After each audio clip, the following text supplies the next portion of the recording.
Nooma.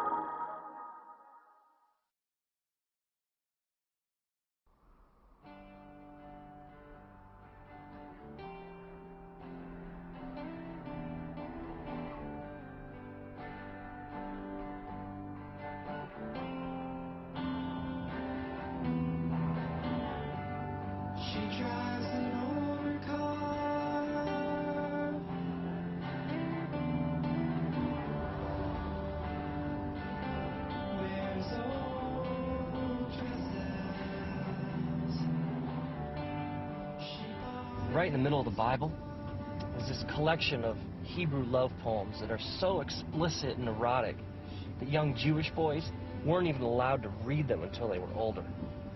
Now, Song of Songs gives us like a picture, a series of pictures of the relationship between a man and a woman. The joy, struggle, the complexity. It's almost as if the love that this couple is exploring has a life of its own. The woman says several times, she says, "Do not arouse or awaken love until it so desires."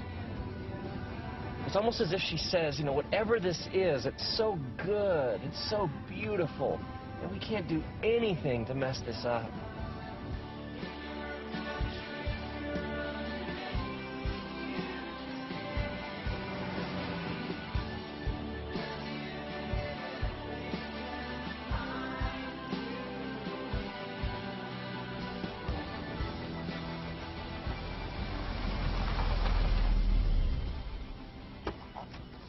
We get incredible mileage out of this tired, old English word love, don't we?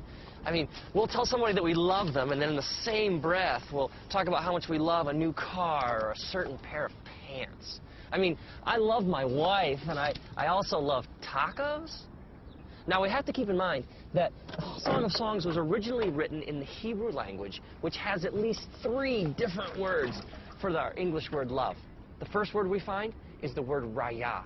Raya would be translated literally as like friend or a companion, somebody you hang out with. We might even translate it as like the word soulmate. We hear people talk like this all the time. They'll say things like, you know, she's my best friend, or I could tell him anything. These are all expressions of raya. And so we see that at the core of this relationship between these lovers, there's a friendship.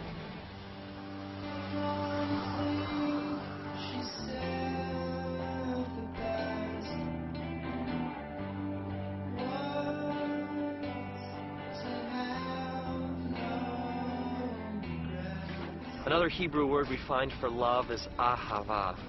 Ahava is deep affection. It's that sense of desiring to be with someone so much that your heart aches. Ahava is when your mind and your heart are bent towards your lover with such passion and intensity that you can think of little else. Now, my wife and I, we were friends for 4 years. 4 years of raya before anything more happened. And I was living in Los Angeles, and one weekend she came out to visit, so we went out for the first time. And there was a sense of anticipation in the air, this question we both had, you know, is there any ahava to go with our raya? I remember sitting there at this restaurant in Santa Monica, a couple blocks in from the ocean. I remember this feeling came over me,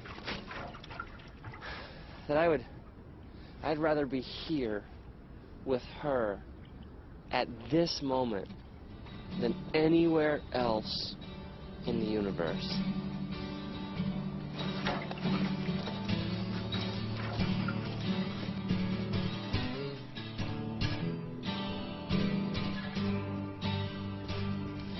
The lovers in Song of Songs declare that ahava is as strong as death, that many rivers cannot quench ahava.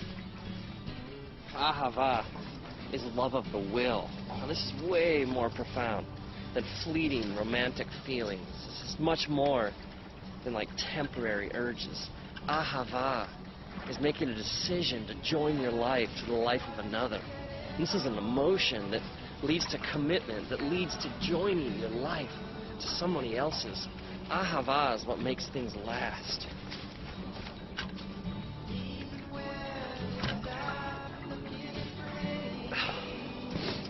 Maybe this would help. Let's think of these loves these dimensions to a relationship as flames. Okay, first we had our raya flame.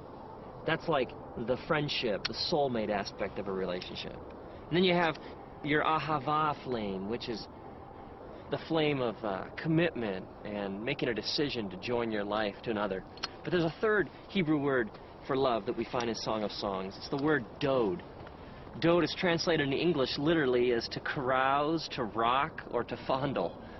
I think you get the idea behind this flame. This word is used elsewhere in scriptures, like in the book of Proverbs. It says, "Let us drink deep of dode till morning." And the woman even says in Song of Songs, "Let him kiss me with the kisses of his mouth, for your dode is more delightful than wine." Dode is the physical, sexual element to a relationship. This is where we get the Greek word eros, which is translated literally as like erotic in the English language. So we have our raya flame, we have our ahava flame, and we have our dode flame.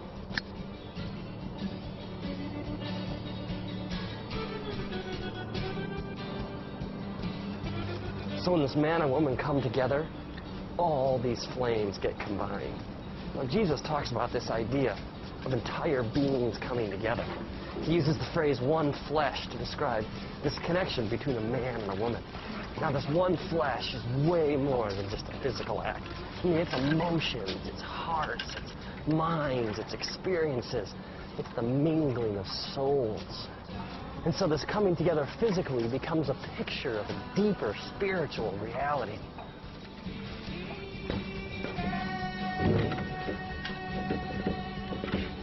So Jesus teaches us that sex is ultimately a spiritual act.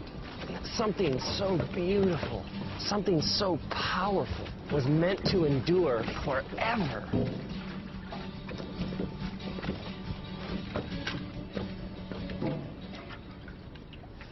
See, the one flame burning all by itself will never be as hot as all the flames burning together. I mean, we were created for all the flames to burn as one. I mean, think about all the ways that we mess this up. I mean, take an affair for an example. An affair is two people sharing the dode flame, but without any of the other flames. Without the raya or the ahava. I mean, there's no friendship, there's no commitment, there's no loyalty, no sacrifice. And, I mean, there's dode, but there's no raya or ahava. It's two people trying from this one flame, the dode flame, to get all the heat of the three flames burning together. I mean, no wonder it leaves a person empty and unfulfilled. We were created for so much more. And so the person keeps coming back to this one flame over and over again, and yet it never truly satisfies. It can't.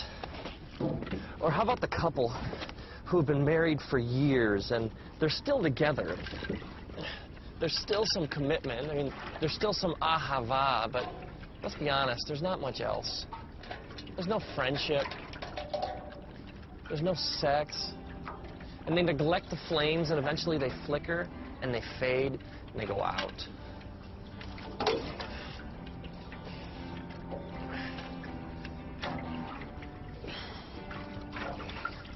When you separate the flames, it can never really satisfy. It's like you're living outside how God wired you to live.